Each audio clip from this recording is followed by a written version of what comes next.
Fala galera, beleza? Eu sou o professor Evandro Ávila, vamos dar continuidade ao nosso curso de Cálculo 1.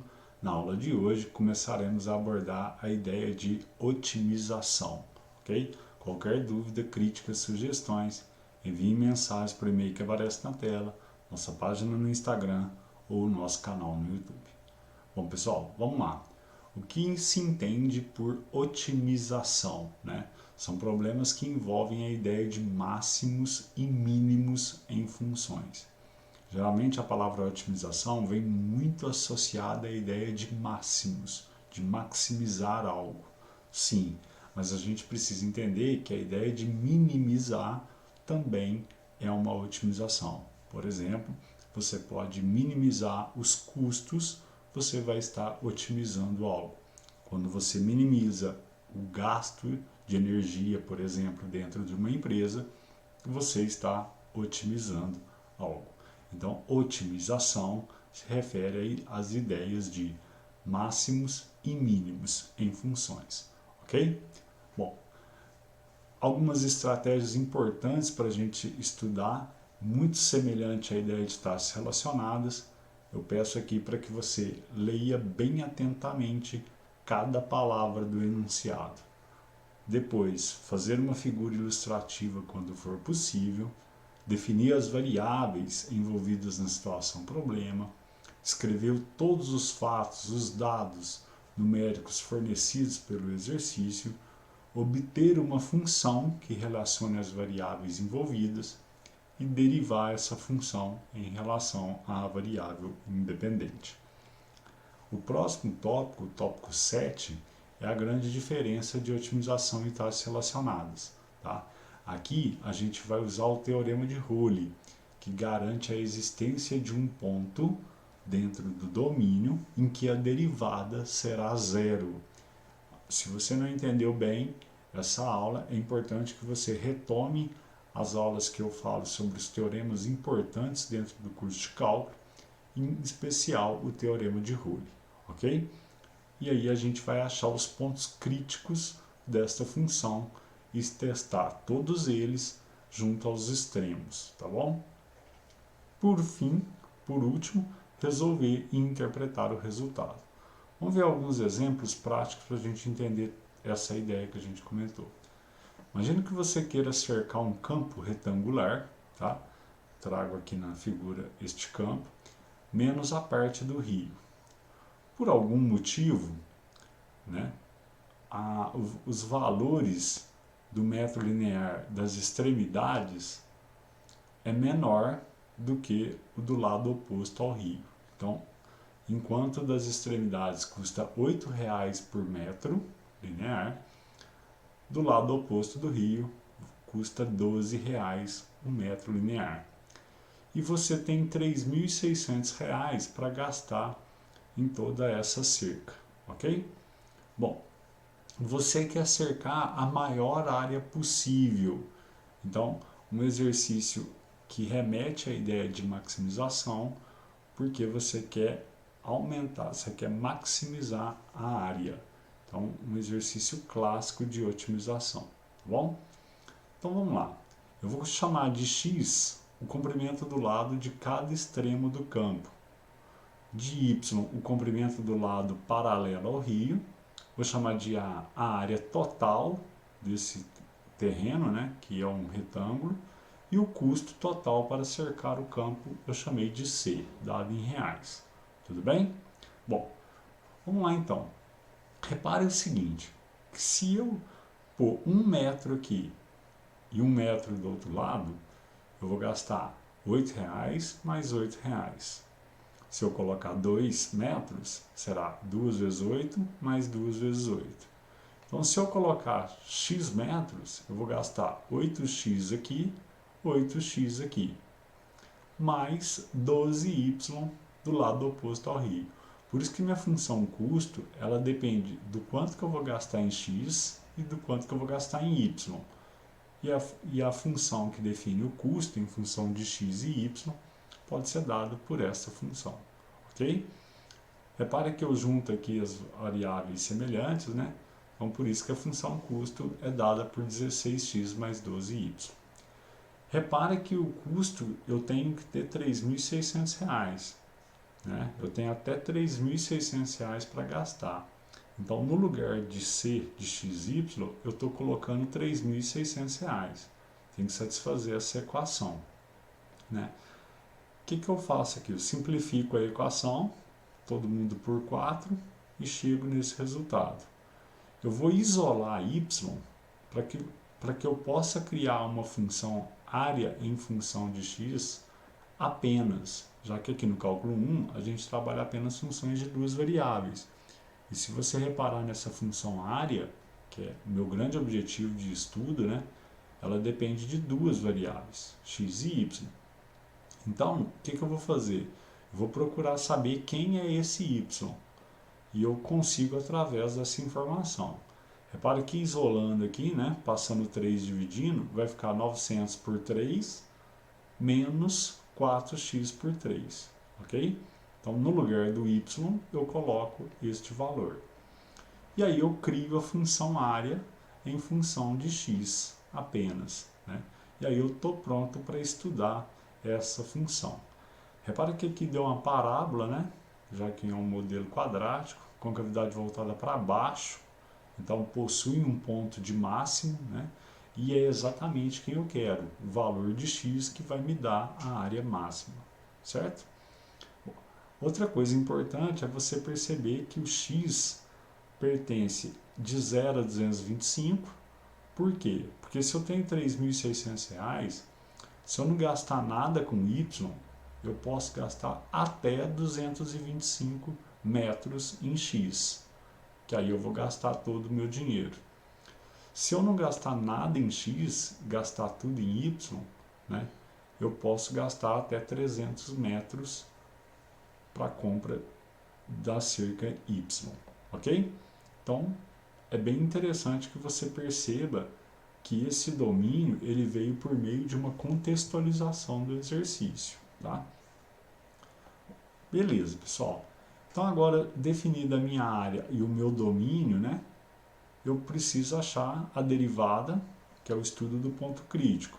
Eu acho a derivada da função, uma função polinomial, bem simples de ser derivada, igual a zero, o ponto crítico, né? Quero saber onde a derivada é zero, ou seja, onde a taxa de variação é zero, e a gente sabe que é nesse ponto que vai acontecer o ponto de máximo ou o ponto de mínimo da função, e eu acho x igual a 225 sobre 2. Isso significa, né, lembrando que eu já tinha que y valia 300 menos 4 terços de x, substituindo esse valor aqui, eu chego em y igual a 150 metros. Portanto, eu concluo que esse é um ponto crítico da função. Só que não necessariamente é nele o ponto de máximo. O teorema de Rowley pede que a gente teste os extremos. No caso, x igual a zero, x igual a 225, né? Então, o que eu vou fazer? A área dada por essa expressão, né? O ponto crítico que eu achei são esse valor, né? E repara que a área, quando x é zero, dá zero. E a área, quando x é 225, também é zero. Então, esses pontos extremos, na verdade, eram os valores mínimos, tá?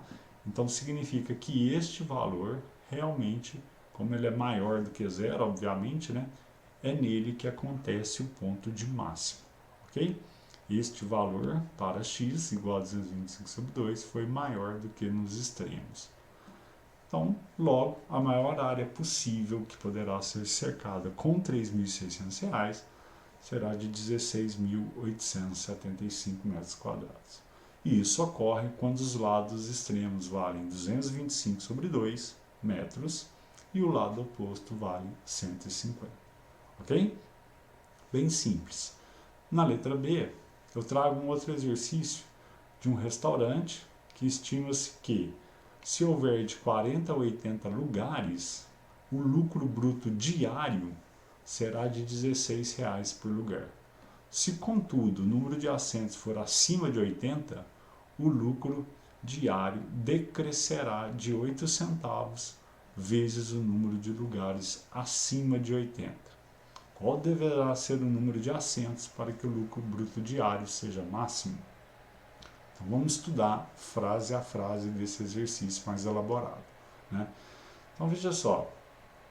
A primeira frase fala assim: ao planejar um restaurante, estima-se que se houver de 40 a 80 lugares, o lucro bruto diário será de R$ 16 por lugar.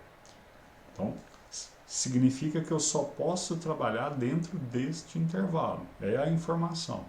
Então, se eu tiver 42 lugares, o lucro será 42 vezes 16. R$ 16 por lugar. Se eu tiver 58, 58 vezes 16. Ah, e se eu tiver 35? Não sei. Se eu tiver 82? Não sei. Não foi dada essa informação aqui, ok? Entre 40 e 80, eu sei que é isso que acontece. Então, se eu tiver X lugares, o lucro será 16 vezes X para essa condição. Beleza?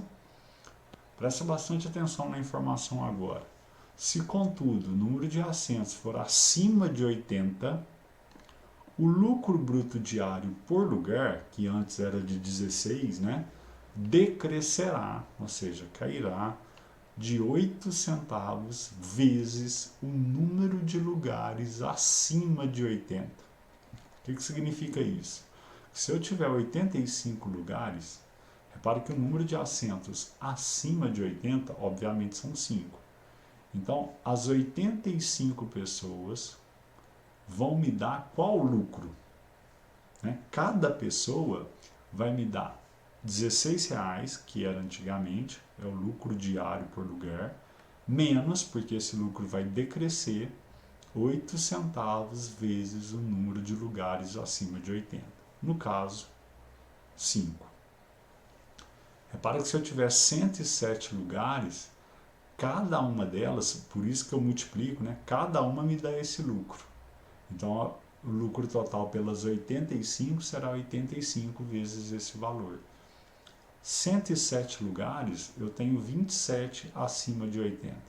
Então, o lucro de cada pessoa decrescerá, que antes era 16, né, por pessoa, decrescerá 8 centavos vezes o número de assentos acima de 80. De forma genérica, se eu tiver X lugares, né, 16 menos 8 centavos, X menos 80, para um valor de X maior do que 80. Ok? Bom, pessoal, isso significa que eu tenho duas funções para lucro. Eu vou calcular o lucro como 16x, se x estiver entre 40 e 80, e vou calcular o lucro segundo essa função, caso eu esteja trabalhando com maior do que 80. Obviamente, eu fiz questão de restringir aqui um domínio até 280, porque repara que, novamente, esse domínio eu acho por meio da contextualização, já que aqui é uma função de segundo grau, com gravidade voltada para baixo, eu acho as suas raízes, já que só tem sentido a gente trabalhar com lucro positivo. Então eu acho onde as raízes dessa função. E aí é no 80 e no 280, ok? Só tem sentido a gente estudar essa função para valores de x de 80 a 280, beleza? Ok. O que eu vou fazer? Teorema de Rowley. Teorema de Rowley fala que existe um ponto aqui em que acontece o máximo ou o mínimo. Então eu derivo a função, novamente uma função polinomial, acho o ponto crítico, que é onde a derivada é zero, e concluo que esse valor é de 140. O que está faltando? Testar os extremos, né? Então eu vou fazer isso. Repare que o lucro máximo, usando a função linear, aquela função de 40 a 80, a máxima capacidade, obviamente, é uma função linear, né? Então o gráfico é uma reta, seria quando x fosse 80. Então, repare que o valor seria de R$ 1.280. E o lucro máximo para 140 deu de 1.568. Então, obviamente, ter 140 pessoas é maior do que ter 80 pessoas. O extremo é de 280, já que eu já testei o 80 aqui. 280 é zero, então esse ponto aqui é um ponto de mínimo. Isso significa que realmente o lucro máximo vai acontecer quando eu tiver 140 pessoas. E esse lucro será de R$ 1.568. Beleza? Bom, um último exemplo. Uma loja compra certos objetos a R$50 cada, o preço de custo, né? Quando o preço da venda é de 80, a loja consegue vender 40 objetos.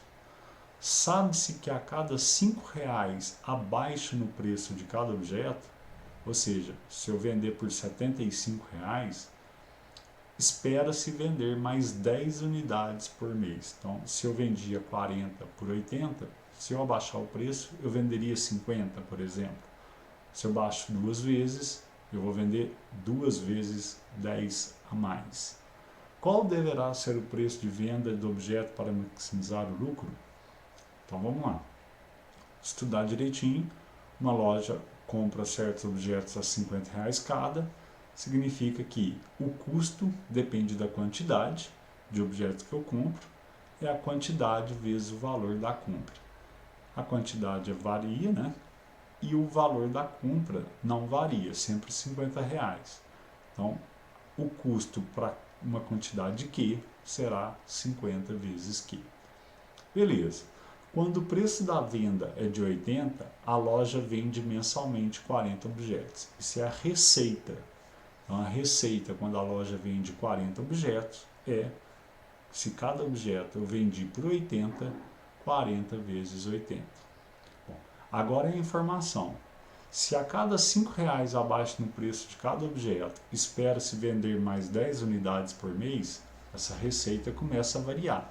Então repara que se receita é a quantidade de objetos vendidos vezes o valor da venda, repara que se eu tirar uma vez R$5, eu vendo 40 objetos mais uma vez 10, porque a cada R$5 eu vendo 10 unidades a mais.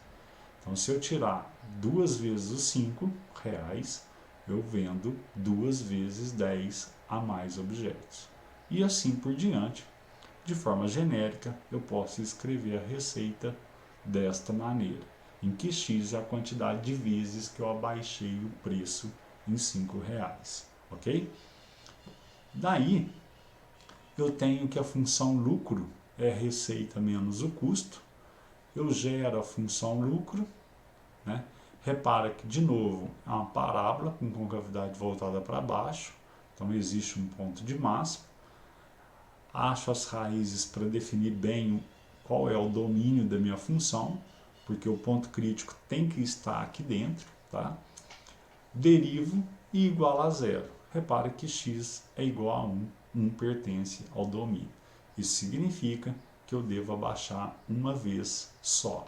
Ou seja, o lucro será quando x for 1 e será de R$1.250. Repare que a quantidade de objetos que eu vendi, se você reparar no slide anterior, de forma genérica ela foi dada por 40 mais 10x. Com x igual a 1, significa que a quantidade de produtos que eu devo vender é igual a 50. E o valor da venda será de 75, já que x é igual a 1. O valor da compra é uma constante, não se altera, igual a 50. Então o lucro máximo será de 1.250 e ele acontecerá quando a loja vender 50 objetos a R$75 cada. Ok? Um detalhe muito importante nesses exercícios de otimização é que as simulações elas são importantes para que você entenda o exercício e chegue na forma genérica da fórmula para se estudar ele. Mas o fato de você tentar resolver por meio de chutes, tentativas de alguns valores, isso não é possível. Por quê? Porque quando você testa x igual a 1, x igual a 2, x igual a 3, você está desconsiderando que entre 1 e 2 você deixou de testar infinitos valores. Aqui no cálculo 1 a gente trabalha com o x real. Então, entre 1 e 2 existem infinitos valores. Então, por isso que por meio da tentativa e erro, é muito difícil que você acerte o exercício, ok?